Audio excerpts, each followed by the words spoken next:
Hi friends, welcome to neural master YouTube channel. ఈ వీడియోలో వచ్చేసి మనం సూపర్వైజ్డ్ లెర్నింగ్ గురించి తెలుసుకుందాం. సో సూపర్వైజ్డ్ లెర్నింగ్ అంటే ఏం లేదు, model tries to learn under some supervision. So supervision అంటే ఏంటి, సూపర్విజన్ ఎలా నేర్చుకుంటుందో చూద్దాం. సో డెఫినేషన్కి వచ్చేసరికి సూపర్వైజ్డ్ లెర్నింగ్ అంటే supervised learning is a branch of artificial intelligence that focuses on training models to make predictions based on labeled training data. So ఇక్కడ వచ్చేసి సూపర్వైజ్డ్లో లేబుల్డ్ డేటా అనేది ఉంటుంది. లేబుల్డ్ డేటా అంటే ఫర్ ఎగ్జాంపుల్ ఇది వచ్చేసి హౌస్ ప్రైస్ డేటా. సో ఇక్కడ వచ్చేసి కొన్ని ఫీచర్స్ ఉన్నాయి. హౌస్ ప్రైస్ అని డిఫైన్ క్యాల్కులేట్ చేయడానికి కొన్ని ఫీచర్స్ ఉన్నాయి. వచ్చేసి స్క్వేర్ ఫుటేజ్, తర్వాత number of bedrooms, number of bathrooms, location, year built. So ఈ ఫీచర్స్ని బట్టి ఇక్కడ ఒక లేబుల్ అనేది ఉంది, సెల్లింగ్ ప్రైస్. సో ఆ హౌస్ కాస్ట్ వచ్చేసి సంథింగ్ 3 lakhs, 4,50,000 ఇలా. ఇవి వచ్చేసి లేబుల్స్ అన్నమాట. తర్వాత ఇవి వచ్చేసి ఫీచర్స్. సో సూపర్వైజ్డ్ లెర్నింగ్లో ఇక్కడ ఫీచర్స్ ఉంటాయి, కొన్ని ఫీచర్స్ ఉంటాయి, దానికి కరస్పాండింగ్ లేబుల్స్ ఉంటాయి. సో అంటే మోడల్కి మనం ఈ ఫీచర్స్ పాస్ చేస్తాం, తర్వాత లేబుల్స్ పాస్ చేస్తాం. ఈ ఫీచర్స్ ఉన్నప్పుడు ఈ లేబుల్స్ అని ట్రైనింగ్ అవుతుంది మోడల్. అలా ట్రైనింగ్ అయిన తర్వాత ఏదైనా కొత్త డేటా వచ్చినప్పుడు మనకు ప్రిడిక్షన్స్ అనేది ఇస్తుంది. ఫర్ ఎగ్జాంపుల్ ఇక్కడ టమాటాస్ ఉన్నాయి, తర్వాత క్యారెట్ ఉంది, ఇక్కడ క్యాప్సికమ్ ఉన్నాయి. సో దానికి కరస్పాండింగ్ లేబుల్ కూడా ఉంది. ఇక్కడ వచ్చేసి టమాటో అని ఇంగ్లీష్ వర్డ్లో ఉంది, తర్వాత క్యారెట్కి క్యారెట్ అని ఉంది, తర్వాత క్యాప్సికమ్, ఓకే, ఇక్కడ బెల్ పేపర్ అని ఇచ్చారు. సో ఇలా లేబుల్స్ అనేవి ఉంటాయి.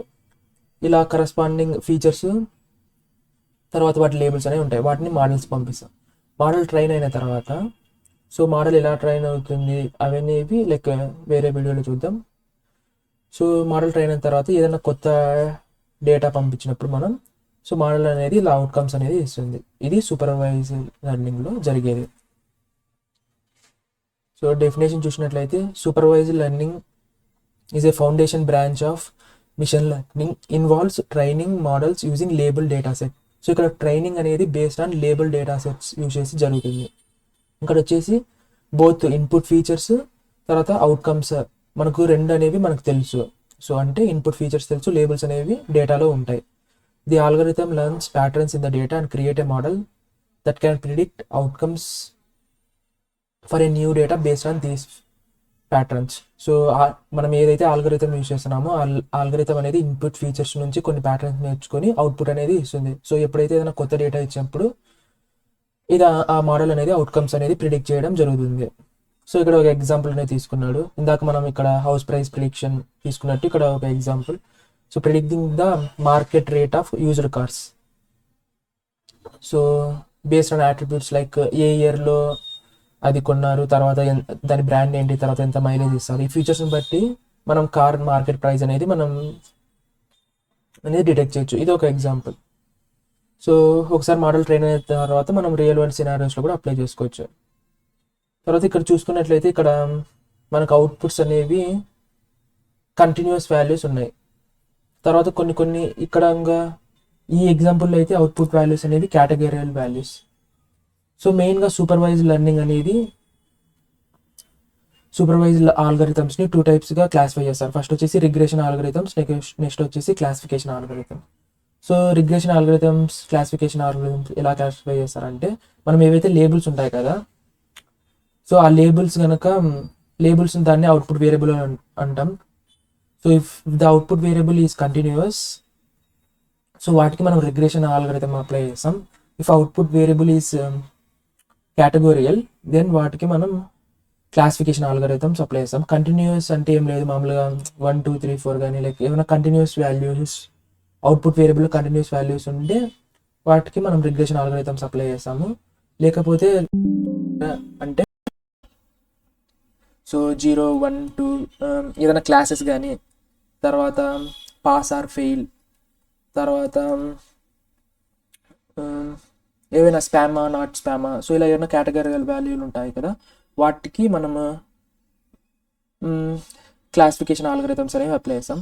సో రిగ్రెషన్లో వచ్చేసరికి ఆల్గరిథమ్స్ వచ్చేసి linear regression, ridge regression, lasso regression, polynomial regression, support vector regression, decision trees, random forest regression, తర్వాత gradient boost regressor, ada boost regressor, neural networks. So neural networks కూడా regression ప్రాబ్లమ్స్ని supervise learning use చేసి మనం solve చేయొచ్చు. Next వచ్చేసి క్లాసిఫికేషన్లో కూడా logistic regression, KNN, support vector machines, మెయిన్గా support vector machines, decision trees, random forests.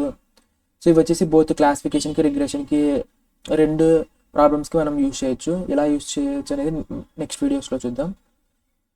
So తర్వాత క్లాసిఫికేషన్లో మనం మెయిన్గా ఎప్పుడైతే డేటా ఉంటాయి కదా, అన్ని క్లాసెస్కి డేటా అనేది బ్యాలెన్స్గా ఉండాలి.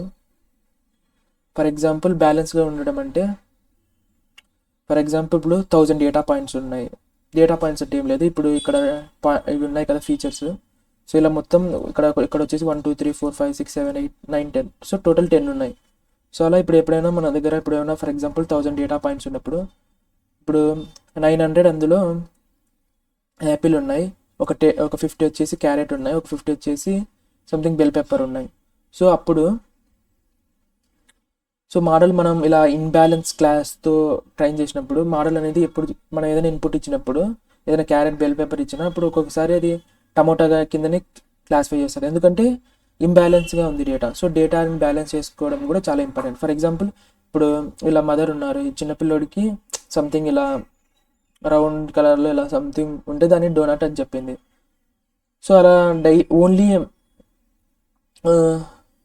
సో అలా రోజు ఏదన్నా సంథింగ్ ఇలా రౌండ్గా వాళ్ళ మదర్ అనేసి లైక్ ఇలా ఓన్లీ డోనట్స్ మాత్రమే చూపించి సంథింగ్ వాటిని డోనట్ అని చెప్పింది. సో ఇంకా పిల్లవాడు ఏమనుకుంటాడు, ఏవైనా వేరే చూసినప్పుడు కూడా ఏదైనా రౌండ్ కలర్ ఉంటే దాన్ని డోనట్, ఓకే ఇది కూడా డోనట్ ఏమో, ఇది కూడా డోనట్ ఏమో సో మెయిన్గా నేను చెప్పాలనుకున్న పాయింట్ ఏంటంటే, క్లాసిఫికేషన్ ప్రాబ్లమ్ సాల్వ్ చేసుకునేటప్పుడు లైక్ డేటాని బ్యాలెన్స్గా అన్ని క్లాసెస్ బ్యాలెన్స్గా ఉండాలి లేదనేది చెక్ చేసుకోవాలి.